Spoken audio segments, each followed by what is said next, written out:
Assalamualaikum warahmatullahi wabarakatuh. Channel Pembawa Pesan, hadir ke hadapan Anda untuk berbagi segala informasi mengenai sejarah Islam, dan semoga channel ini dapat menginspirasi aktivitas Anda di hari ini. Serta jangan lupa klik tombol subscribe dan aktifkan notifikasi tombol lonceng, agar tidak tertinggal informasi terbaru. Allah telah menganugerahkan syafaat dan derajat yang tinggi kepada Rasul-Nya Shallallahu Alaihi Wasallam, menunjuki manusia agar mencintai beliau dan melandasi kehendak untuk mengikuti beliau, karena cinta kepada Allah. Bahkan sejak kelahirannya pun, Allah Subhanahu wa Ta'ala sudah memberikan tanda-tanda besar akan hadirnya seorang utusan Allah yang akan menjadi rahmatan lil alamin, rahmat ke seluruh alam. Dan di episode kali ini, kita akan membahas 6 peristiwa yang mengiringi kelahiran Nabi Muhammad Sallallahu Alaihi Wasallam. Apa saja peristiwa tersebut? Berikut ulasannya. Yang pertama, hancurnya pasukan gajah menjelang kelahiran Nabi Muhammad Sallallahu Alaihi Wasallam. Nabi Muhammad yang merupakan Nabi akhir zaman ini, lahir di Mekah pada tahun gajah atau sekitar 570 Masehi. Disebut tahun gajah karena pada saat itu, Abraha membawa pasukan gajah menyerang Ka'bah. Abraha sendiri adalah merupakan penguasa di Yaman. Ia membangun gereja besar di kota sana, dengan maksud agar orang-orang banyak berkunjung ke sana, dan mendatangkan pemasukan yang besar bagi Yaman. Ia ingin menggeser kedudukan Ka'bah yang selalu ramai didatangi orang-orang dari seluruh penjuru Arab.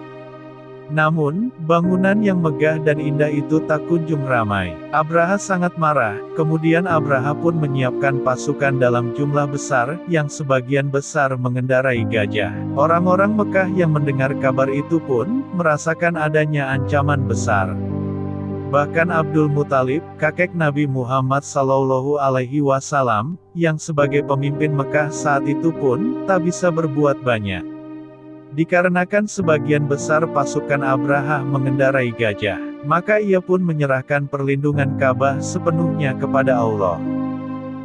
Namun sebelum pasukan Abraha sampai di Mekah, datanglah burung-burung ababil, berbondong-bondong sambil membawa batu-batu panas, dan menjatuhkannya ke pasukan Abraha. Dan pada saat itu juga, pasukan Abraha itu pun hancur jatuh bergelimpangan.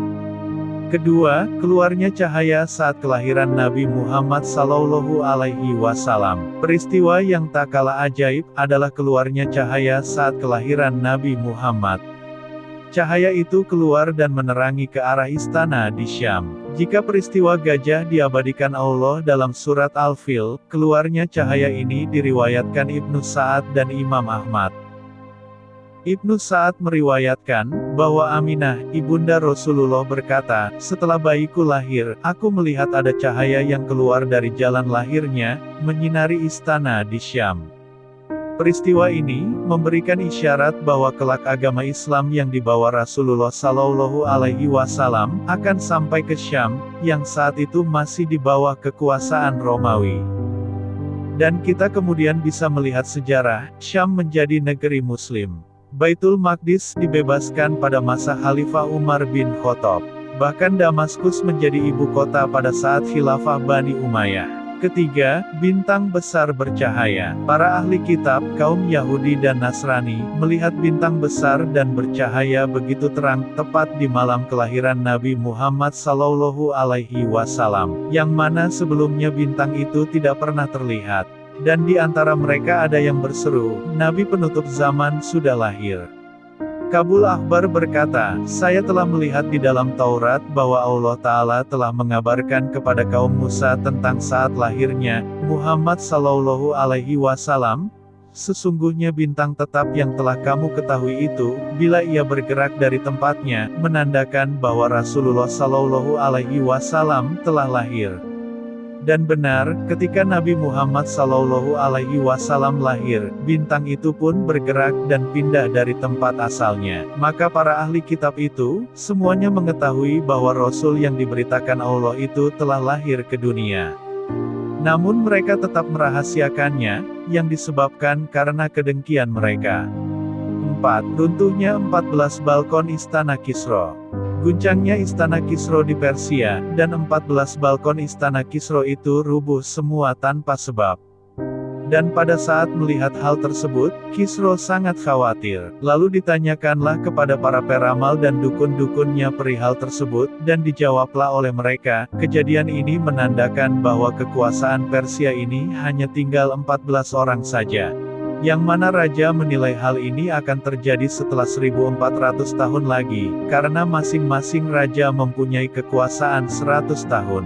Namun seiring waktu berlalu, ternyata pergantian terlalu cepat. Dalam waktu 4 tahun saja, terjadi penggantian 10 orang Kisro. Yang mana mereka saling membunuh satu sama lain akibat selisih pendapat. Dan puncaknya yang terakhir, adalah yang ke-14, meninggal di zaman Umar radhiyallahu anhu, pada saat Umar menembus wilayah Persia. 5. Padamnya api yang biasa disembah Majusi. Sebelum lahirnya Nabi Muhammad Sallallahu Alaihi Wasallam, orang Majusi menganggap api sebagai Tuhan dan menyembahnya, karena tidak pernah padam selama beratus-ratus tahun. Namun ketika Nabi Muhammad Sallallahu Alaihi Wasallam lahir ke dunia, api tersebut seketika mati. Orang-orang Majusi pun berusaha menyalakan apinya lagi, namun tetap tidak menyala. 6. Jin tidak bisa mencuri berita. Waktu sebelum Nabi Muhammad Sallallahu Alaihi Wasallam lahir, setan dengan leluasa mencuri berita dari langit untuk dibagikan kepada tukang sihir. Namun, pada malam mulia itu, mereka tidak bisa lagi mencuri rahasia tersebut. Karena para setan dihadapkan dengan panah api setiap kali akan mencuri berita. Setan-setan kemudian berkumpul dan menginformasikan keganjilan tersebut kepada iblis. Dahulu kami bisa naik ke langit, tetapi hari ini kami telah dilarang untuk naik. Iblis menjawab, menyebarlah kalian di muka bumi, dari barat sampai timur, dan perhatikan dengan seksama apa yang sebenarnya telah terjadi. Setelah menyebar ke penjuru dunia, sampailah mereka di kota Mekah. Di sana tampak seorang bayi, yang sedang dikelilingi oleh para malaikat, yang mana dari dalam dirinya memancarkan sinar yang mencuat ke atas langit, dan para malaikat pun sibuk memberi salam kepada junjungan alam tersebut. Kemudian, setan-setan itu kembali menghadap iblis, sambil menceritakan semua apa yang telah mereka saksikan itu, maka iblis pun berteriak dengan suara yang sangat keras. Demikianlah, semoga video ini bermanfaat. Jika Anda menyukai video ini, silahkan klik tombol like dan klik tombol subscribe untuk mendukung channel ini. Wassalamualaikum warahmatullahi wabarakatuh.